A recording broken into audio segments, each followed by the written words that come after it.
अगर नाई उसके घर बाल काटने चला जाए तो दरवाजे पर नहीं घुस सकता, बाहर ही बैठता है। धोबी उसके को क्या नाम है कपड़े लेने ले जाए तो बाहर बैठता है। कुम्हार जो है वो बर्तन देने ले जाए तो बाहर बैठता है। तो वो जो अगड़ा ओबीसी है, अगड़ा ओबीसी जो है, जो सवर्ण मानसिकता का ओबीसी है, वो मोस्ट बैकवर्ड के साथ, अति पिछड़े बैकवर्ड के साथ में वही बिहेव करता है जो सवर्ण जो है उसके साथ करता है। तो ये सच्चाई है। जो अगड़ा ओबीसी है वो कहीं ना कहीं इस रोड इसका बाधा बना हुआ है। तो अभी आप देख लीजिए, जो जाति हरियाणा में जाट जाति अपने आप को बहुत मजबूत और दबंग मानती थी, आज एक ठाकुर सांसद की वजह से उनकी बेटियों को, गोल्ड मेडलिस्ट बेटियों को धरने पर जंतर मंतर पर बैठना पड़ा और कहा कि भी हमें न्याय दो, और बाद में न्याय तो मिलना दूर, उनको वहां से खदेड़ दिया गया जैसे कुत्ते बिल्लियों को खदेड़ देते हैं। तो जो लोग अपने आप को ये समझते हैं कि हम तो साहब जाट है, हम तो बड़े मजबूत हैं, हम तो साहब दूसरे सिंह हैं, हम तो बड़े मजबूत, हम तो गुर्जर बड़े मजबूत हैं, इस मनुवादी सिस्टम में सब सूत्र है, बचेगा कोई नहीं। बेहतर यही है कि जितने जल्दी से जल्दी हो सकता है लोग जो है उस सिस्टम को समझ लें, और समझने के बाद में जो अपने महापुरुष हैं, अब जिस दिन इस देश का जाट जो भगत सिंह को पढ़ना शुरू कर देगा,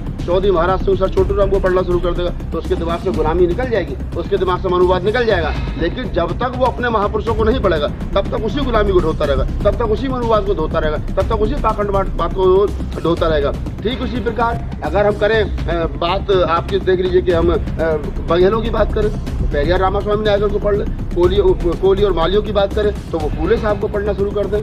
तो जब तक मोस्ट बैकवर्ड और बैकवर्ड की जो जातियां हैं वो ब्राह्मणों के द्वारा, मनुवादियों के द्वारा जो किताबें उनको पढ़ाई जा रही हैं, उन किताबों को छोड़ करके उन किताबों को नहीं पढ़ेंगी जो किताबें उनके पुरखों ने लिखी हैं, या जो बात उनके पुरखे कह करके गए, जो बात कबीर, नानक, रैदास, फूले, साहू जी महाराज, ये पटेल कुर्मी सब यही तो थे।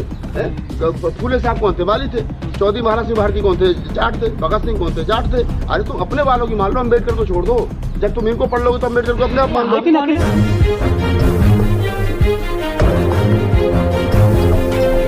आरक्षण बिल को लेकर अब जो एससी हैं वो पिछड़ों की आवाज बनने लगे हैं, वो कह रहे हैं कि ओबीसी महिलाओं को आरक्षण दीजिए। देखिए, हमेशा से देख लीजिए, अगर हम सन 90 की बात करें या उससे पहले बात करें, भारतीय संविधान में आर्टिकल 340 जो ओबीसी आरक्षण के लिए रखा गया, वो बाबा साहब डॉक्टर अम्बेडकर ने लड़ झगड़ करके रखा। उस समय के जो ओबीसी नेता थे उन्होंने साथ नहीं दिया। अगर उस समय पर ओबीसी नेता बाबा साहब डॉक्टर अम्बेडकर का साथ देते तो ये ईमानदारी की बात है कि जिस प्रकार इस देश में एससी एसटी को संवैधानिक राइट्स मिले और उनको आरक्षण मिला, रिजर्वेशन मिला, ठीक उसी प्रकार से ओबीसी को भी आज़ादी के वक्त पर ही, संविधान लागू होते होने के वक्त पर आरक्षण मिल जाता। लेकिन ओबीसी समाज के जो नेता थे उन्होंने किसी भी प्रकार से उनको समर्थन नहीं करा, बाबा साहब की आवाज़ में आवाज़ नहीं मिलाई। तो उसका नुकसान ये हुआ कि ओबीसी समाज आज तक कहीं ना कहीं आरक्षण के लिए दरकिनार किया जा रहा है। मंडल कमीशन लागू हुआ, मंडल कमीशन लागू जब हुआ तो उस समय पर भी सबसे ज़्यादा ओबीसी को जो 27% का आरक्षण मिला, उसका सबसे ज़्यादा विरोध किसने किया? ओबीसी ने किया। उसमें लड़ाई किसने लड़ी? शेड्यूल कास्ट ने लड़ी। माननीय साहब काशीराम ने उसको उस बिल को हवा दी। तो आप समझिए कि हमेशा से ओबीसी की लड़ाई जो है वो शेड्यूल कास्ट लड़ता रहा है, चाहे बाबा साहब डॉक्टर अम्बेडकर हो, माननीय साहब काशीराम का बहुजन कॉन्सेप्ट हो, बहुजन समाज बनाने का उनका जो अपना एक राजनीतिक एजेंडा था, तो आप समझिए। तो कहीं ना कहीं ओबीसी को सत्ता में स्थापित करने की लड़ाई, नौकरियों में स्थापित करने की लड़ाई, उसको जमीन पर उसके जो अधिकार है उनको दिलवाने की लड़ाई जो है वो शेड्यूल कास्ट के नेता जो है वो लड़ते हैं। लेकिन गलत बात और यह है ओबीसी की, क्या ओबीसी का जो अगला ओबीसी है जिसमें जाट है, गुजर है, यादव है, पटेल, ये जो मोस्ट, एक तो हो गया जो अति पिछड़ा है और एक पिछड़ा है। पिछड़ा जो ओबीसी है वो कहीं ना कहीं अपने आप को सवर्ण मानसिकता, क्रीमी लेयर है जो वो हमेशा से विरोध करता। अब बताइए मुझे, जाट आरक्षण का विरोध किसने किया? जब जाट हरियाणा के अंदर जाट आरक्षण मांग रहे थे तो उत्तर प्रदेश के जाट जो उसका विरोध कर रहे थे। अभी जाटों के, अभी जो है किसान यहाँ बैठे थे, जो है वो बॉर्डर पर बैठे थे किसान बिल को लेकर के, तो उसमें आधे से ज़्यादा किसान जो थे वो उसके विरोध में थे। कौन थे? वो जाट ही थे। तो आप इस चीज़ को समझिए कि जो ओबीसी का क्रीमी लेयर है वो कहीं ना कहीं हमेशा से जो मोस्ट बैकवर्ड है, जो नाई है, कुम्हार है, तमोली है, तेली है, साक्य है, कुशवा है, मौर्य है, पटेल है, इनको लाभ ना पहुंच जाए, ये क्योंकि ये शेड्यूल कास्ट से थोड़ा सा मिला जुला ही है, थोड़ा सा ऊपर है, थोड़ा सा नीचे है, तो उसको किसी भी प्रकार का लाभ ना हो, राजनीतिक और नौकरियों का लाभ ना हो, इसलिए कहीं ना कहीं जो अगला ओबीसी है वो सवर्ण समाज के साथ मिलकर के मोस्ट बैकवर्ड के साथ और दलितों के साथ हमेशा से जो है वो लड़ाई को लड़ता रहा है। और दूसरी तरफ कहीं ना कहीं जो एससी है, शेड्यूल कास्ट है, शेड्यूल कास्ट जो है वो उसकी कोशिश हमेशा से रही है कि ओबीसी को उसका अधिकार मिलना चाहिए। ओबीसी को उसका अधिकार मिलेगा तो कहीं ना कहीं ओबीसी उनके साथ में लगेगा। तो सर पे तुम पिछड़ों को, मैं तो हमेशा से कहता हूँ भैया, इस देश के अंदर मान्यवर साहब काशीराम के पूरे 40-45 साल के राजनीतिक जीवन में पूरी मेहनत करने के बाद में मुश्किल से 15-16% ओबीसी हमारे साथ एससी के साथ में आया, और वो भी वो ओबीसी था जिस बेचारे को, जो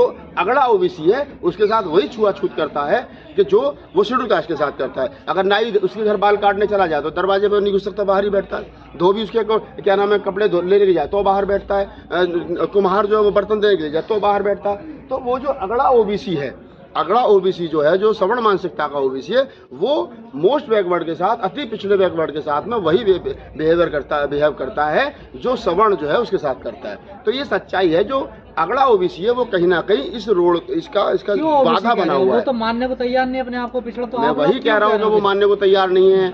मानेंगे, अब नहीं मानेंगे, 10 साल बाद मानेंगे। मानना तो पड़ेगा। देखो केंद्र जी, जो लोग ये करेंगे मान नहीं रहे, आप समझिए, अगर वो अपने आप को ओबीसी समझता है, अगर वो आपको अपने आप को सवर्ण कहता है, सवर्ण समझता है, हम तो हमारे पास कोई कमी नहीं है। मान लिया तुम्हारे पास में खेत खलिहान है, ट्रांसपोर्ट का तुम्हारा काम है, अच्छे बिजनेस उद्योग धंधे तुम्हारे पास में है, तुम्हारे साथ छुआछूत नहीं होती है, लेकिन ब्राह्मणवाद की मार से, ब्राह्मणवाद की लाठी से बचेगा कोई नहीं। पिटेंगे बारी बारी से सब। अभी आप देख लीजिए, जो जाति हरियाणा में जाट जाति अपने आप को बहुत मजबूत और दबंग मानती थी, आज एक ठाकुर सांसद की वजह से उनकी बेटियों को, गोल्ड मेडलिस्ट बेटियों को धरने पर, जंतर मंतर पर बैठना पड़ा और कहा कि भी हमें न्याय दो, और बाद में न्याय तो मिलना दूर, उनको वहां से खदेड़ दिया गया जैसे कुत्ते बिल्लियों को खदेड़ देते हैं। तो जो लोग अपने आप को ये समझते हैं कि हम तो साहब जाट है, हम तो बड़े मजबूत है, हम तो साहब दूसरे सिंह हैं, हम तो बड़े मजबूत, हम तो गुर्जर है, बड़े मजबूत है, इस मनुवादी सिस्टम में सब सूत्र है, बचेगा कोई नहीं। बेहतर यही है कि जितने जल्दी से जल्दी हो सकता है लोग जो है उस सिस्टम को समझ लें, और समझने के बाद में जो अपने महापुरुष हैं, अब जिस दिन इस देश का जाट जो भगत सिंह को पढ़ना शुरू कर देगा, चौधरी महाराज सिंह, सर छोटू राम को पढ़ना शुरू कर देगा, तो उसके दिमाग से गुलामी निकल जाएगी, उसके दिमाग से मनुवाद निकल जाएगा। लेकिन जब तक वो अपने महापुरुषों को नहीं पढ़ेगा, तब तक उसी गुलामी को ढोता रहेगा, तब तक उसी मनुवाद को धोता रहेगा, तब तक उसी पाखंड बात को ढोता रहेगा। ठीक उसी प्रकार अगर हम करें बात, आपकी देख लीजिए कि हम बघेलों की बात करें, वो पेरियार रामास्वामी नायकर को पढ़ लें, कोली और मालियों की बात करें तो वो फूले साहब को पढ़ना शुरू कर दें। तो जब तक मोस्ट बैकवर्ड और बैकवर्ड की जो जातियां हैं वो ब्राह्मणों के द्वारा, मनुवादियों के द्वारा जो किताबें उनको पढ़ाई जा रही हैं, उन किताबों को छोड़ करके उन किताबों को नहीं पढ़ेंगी जो किताबें उनके पुरखों ने लिखी हैं, या जो बात उनके पुरखे कह करके गए, जो बात कबीर, नानक, रैदास, फूले, साहू जी महाराज, जो पटेल कुर्मी सब यही तो थे।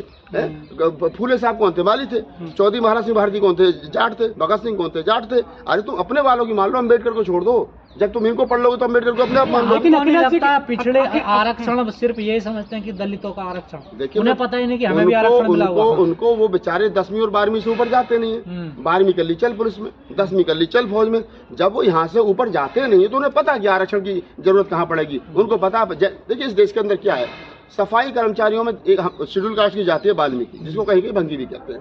आप समझिए कि जो वाल्मीकि जाति है वो सफाई का काम करती है। अब एमसीडी में या दूसरे सफाई विभागों में उसकी 100% भर्ती है, सफाई का काम दूसरा तो करेगा नहीं, तो उसे पता ही नहीं आरक्षण की जरूरत क्या है या नहीं है। उसको पता मेरा काम है, मैं ही करूंगा। अब पुलिस का काम है, लड़ने मरने का काम है, फौज में जाने का काम है, तो कौन जा रहा है? जाट जा रहा है, गुजर जा रहा है, पटेल जा। तो ये जो मोस्ट बैकवर्ड की जाती है वो ठाकुर जा रहा है, वो उन्हें पता है कि यहाँ तो हम ही रहेंगे, वहाँ जाट बटालियन है, वहाँ और दूसरी बटालियन है, तो उनका अपना वर्चस्व है, उनका वर्चस्व तो उन्हें लगता है। लेकिन जब आप इस परिपाटी से ऊपर उठोगे और जब आप जाओगे, प्रोफेसर बनोगे, इंजीनियर बनोगे, डॉक्टर बनोगे, तब आपको लगेगा यार मैं प्रोफेसर मैं बन गया, लेकिन मुझसे जूनियर वाला वाइस चांसलर क्यों बन गया, मैं क्यों नहीं बना?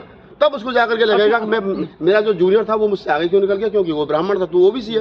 तो जब तक ये लोग, जैसे यादव है, यादव कहीं कहीं जाने लगा है, पहुंचने लगा है, तो यादव को पता है कि मेरा जाति के आधार पर शोषण हो रहा है, और शोषण हो रहा है तो वो बोलता है। अब बोल रहा है तो यादव भी कहीं ना कहीं मनुवाद के टारगेट पर है। तो इस मनुवाद की लाठी से बचेगा कोई नहीं, पिटेंगे बारी बारी से सब। जो पढ़ लेगा, जो उच्च शिक्षा में चला जाएगा, वो उस राजनीतिक आरक्षण को, उस समाज जो शैक्षणिक आरक्षण है उसको समझ लेगा, तो फिर उसको डिमांड भी करेगा।